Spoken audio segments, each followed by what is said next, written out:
tudo bem? Bem-vindos a mais uma aula da disciplina de Introdução aos Sistemas de Comunicação. Nessa aula, vamos falar de ruído e taxa de erro.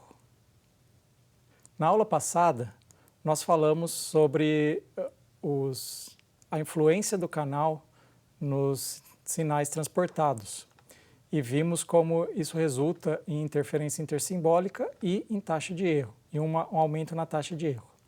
Mas não é somente isso que causa um aumento na taxa de erros.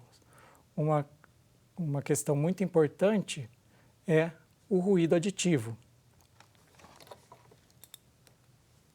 E o que é o ruído aditivo? Temos nosso sinal original, que vai passar por um sistema, um canal, vai ser deformado e, além dessa deformação, temos um sinal aleatório que é adicionado ao meu sinal, resultando num sinal não tão bonitinho como o anterior.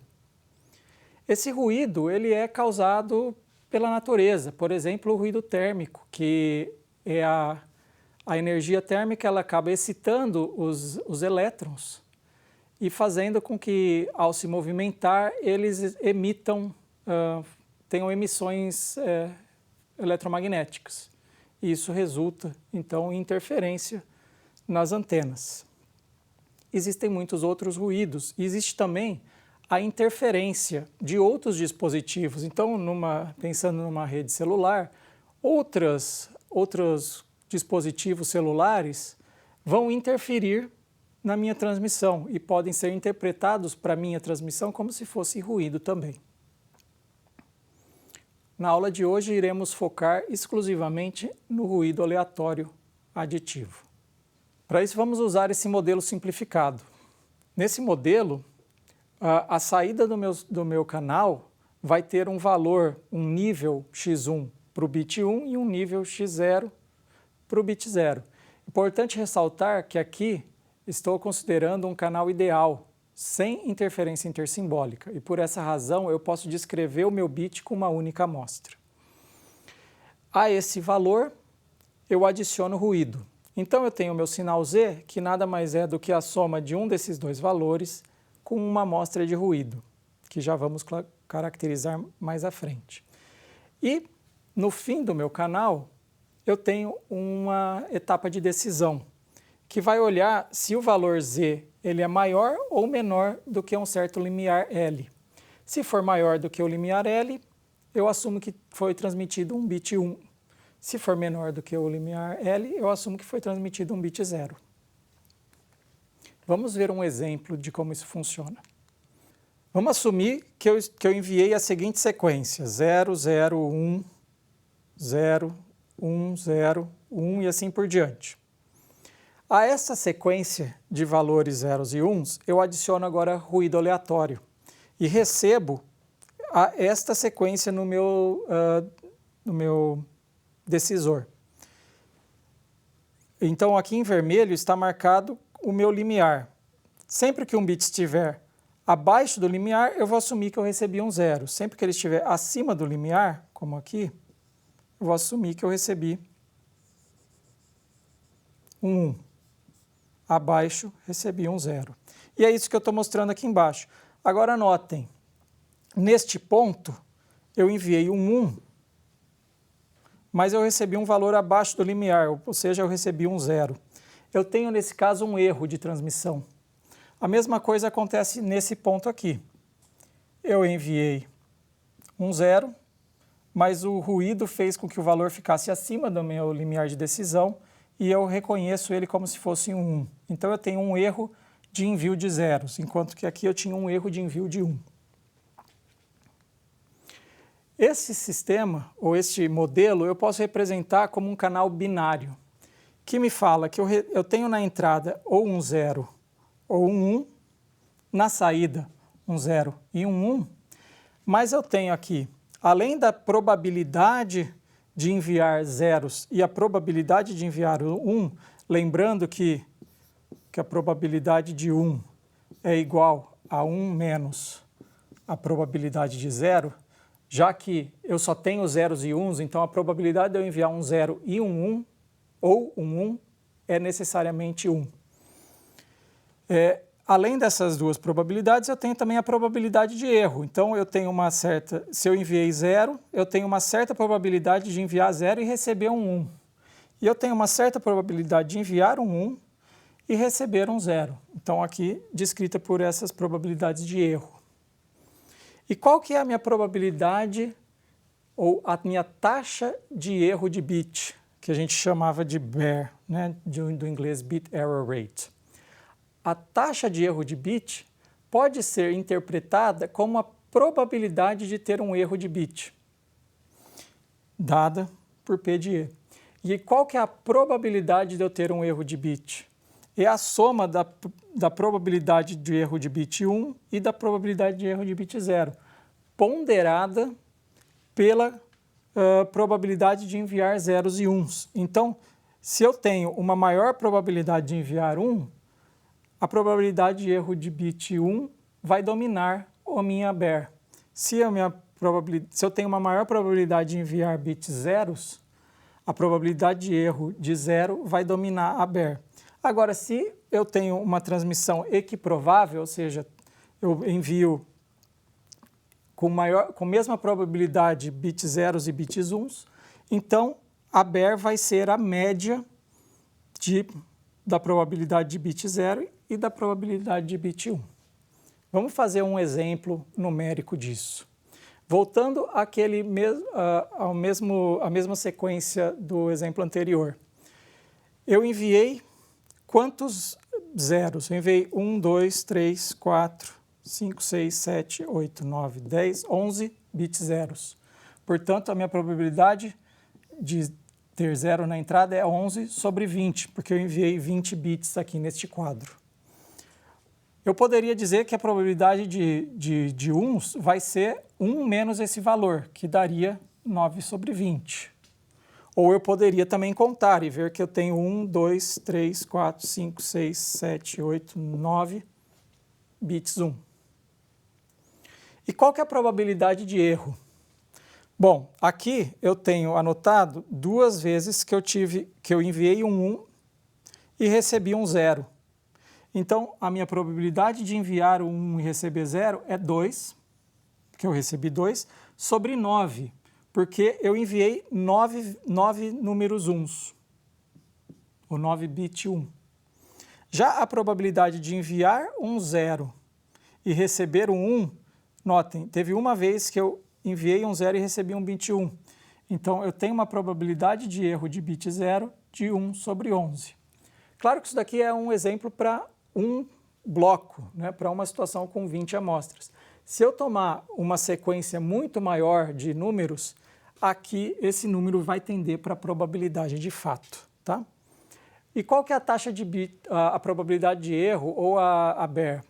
Aí é só somar esses dois, já que aqui eles são praticamente equiprováveis, ou a gente pode multiplicar P, a probabilidade de 0, vezes a probabilidade de erro de 0, mais a probabilidade de 1, vezes a probabilidade de erro de 1, que vai me dar 3 sobre 20. E 3 sobre 20 nada mais é do que eu tenho 3 erros, que eu anotei aqui, e eu enviei 20 bits. Então, essa é a minha BER para este caso. Bom, para a gente começar a olhar melhor a influência do ruído, vamos definir algumas coisinhas. Primeiro eu quero definir com vocês o que é a relação sinal-ruído, que a gente costuma chamar de SNR, do inglês Signal to Noise Ratio. É a relação entre a potência do sinal enviado pela potência do ruído adicionado a ela. A potência do sinal é dada pela média energética ou pela média das amostras ao quadrado. Já o ruído é dado pelo desvio padrão do ruído. Nós vamos olhar isso daqui já, tá? Então, ao fazer a razão entre a potência do sinal e a potência do ruído, eu tenho meu SNR, que geralmente é dado não de forma linear, mas em dB, em decibel, que é calculado multiplicando 10 vezes o logaritmo 10 desta razão. O que significa o dB? Vamos pensar aqui em 20 dB. 20 dB, se eu dividir 20 por 10, eu tenho 2, aí o log eu vou fazer então aqui 10 elevado a 2, que vai me dar 100. Então, eu posso dizer que a potência do sinal é 100 vezes a potência do ruído. Tá? Aqui, olhando quando eu tenho 20 dB, eu estou falando eu posso extrapolar isso para o produto. E o que é o ruído gaussiano? Bom, então eu tenho aqui um ruído que é aleatório. O que significa aleatório? Que cada uma das amostras dele eu não sei o valor, ela pode ter qualquer valor. Eu não consigo predizer qual que vai ser esse valor. Agora, se eu pegar esse ruído, pegar muitas amostras dele e criar um histograma, eu começo a ver uma curva, uma tendência aqui. Eu começo a perceber que alguns valores têm uma frequência maior do que outras. Se eu estourar para o infinito, se eu realmente assumir que eu tenho infinitas amostras, eu chego no que a gente chama de PDF, né, na Probability Density Function, a função densidade de probabilidade. Ela vai me dizer a área sobre essa curva, vai me dar a probabilidade de existir um valor, da amostra assumir um valor numa certa região. Então, de menos infinito a infinito, a área tem que ser 1, porque eu tenho toda a certeza que a minha amostra vai estar entre menos infinito e infinito. Agora, se eu quiser saber se a minha amostra está aqui entre, vamos dizer, menos 1 e 1, então eu tenho que calcular a área sobre essa região. E aí eu tenho a probabilidade da amostra ter um valor aqui nessa faixa de menos 1 a 1. Essa é a equação matemática que descreve a gaussiana, ou a curva normal. Esses são os nomes que nós damos para esse formato aqui, que é muito comum, aparece em diversas distribuições estatísticas, ou em diversos problemas estatísticos. O importante é a gente ver que ela depende é o valor menos m, m é a média, é o valor máximo da minha distribuição, e sigma é o meu desvio padrão, é a largura da minha curva. Ela vai me dizer se os valores eles estão mais concentrados em um valor ou mais espalhados num valor. Quanto maior o desvio padrão, mais espalhados eles estão. E sigma ao quadrado é a variância, que a gente viu ser equivalente à potência do ruído. Então vamos usar essa descrição do ruído no nosso sistema. Voltando àquele primeiro sisteminha. Entrei com um 0, passei pelo meu canal, recebo um certo valor x0. Agora eu adiciono o meu ruído, que eu descrevo ele pela sua PDF. E o que eu tenho na entrada do meu decisor é agora o ruído mais o nível. Isso significa que eu desloco o meu ruído, a média do meu ruído agora passa a ser o valor x0. Então aqui, notem, o ponto máximo da PDF está no valor x0. E aí eu vou tomar a decisão de que se o meu valor, o valor de y for menor do que t, o valor do limiar de decisão, aí eu tenho um 0. Se ele for acima desse limiar de decisão, eu tenho um 1 e com isso eu tenho um erro.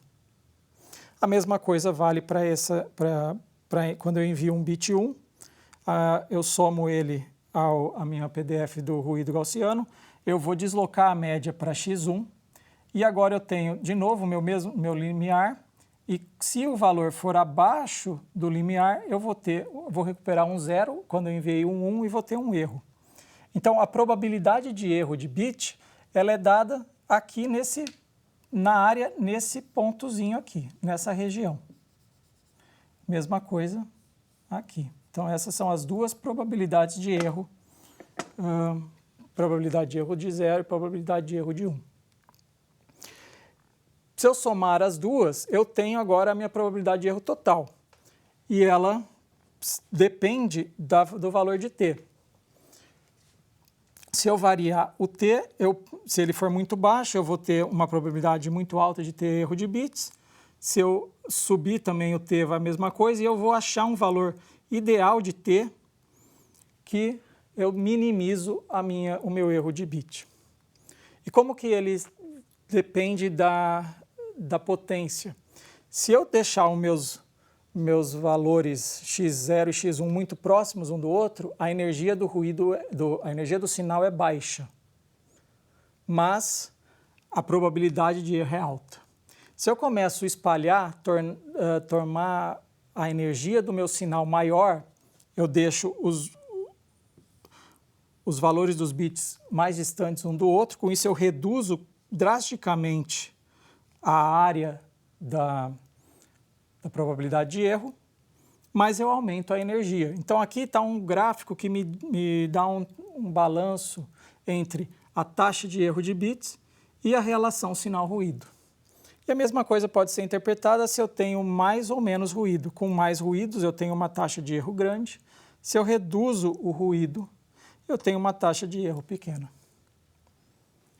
Pessoal, acabei de mostrar para vocês então como que o canal é influenciado por um ruído aditivo.